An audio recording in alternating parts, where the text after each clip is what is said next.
କିନ୍ତୁ ମୁଁ ପ୍ରଥମରୁ ସ୍ପଷ୍ଟ କରିଥିଲି ଧର୍ମର ଜୟ ହେଲା ଅଧର୍ମର जो कमिशन निर्वाचन मंडल लोक मैंने निजर मौलिक अधिकार वंचित होते से अधर्मर पराजय आज होती एवं प्रत्येक जनसाधारण दीर्घ 1.5 मास है जो अंटा भिड़ी दांड को आसी निजर मौलिक अधिकार पर लड़ुले आज ताहा से माने देखई देइचंती जे अहंकार केबे मध्य समाज रे तिष्ठि नहीं एवं ये जो श्रेय मु कमिशन निर्वाचन मंडल 2,38,000 भोटर को देवी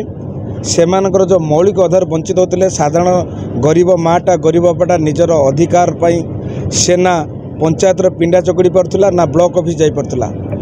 आज निश्चित भाव से आश्वस्त हे एवं कमिशन विकास जहाँ आवश्यक पड़ो जो आशा से रखिंट निश्चित पूरण हम एवं भारतीय जनता पार्टी कार्यकर्ता एवं कमिशनर जो जनता जो परिश्रम कर परिश्रम फल आज मिल जाइए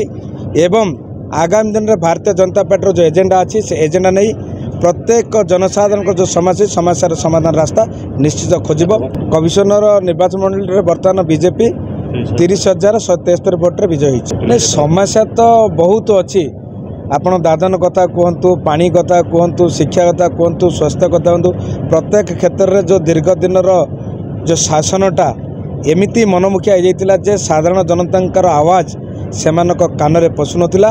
एवं से पाखे समय नाला केवल निजर व्यक्तिगत आर्थिक स्थिति केमती बदलैबा एवं केमती आत्मसात करवा से लगी रही ताको पाथ्य कर साधारण जनता निजर हक आग को आसी तार फल आज निश्चित से पाई।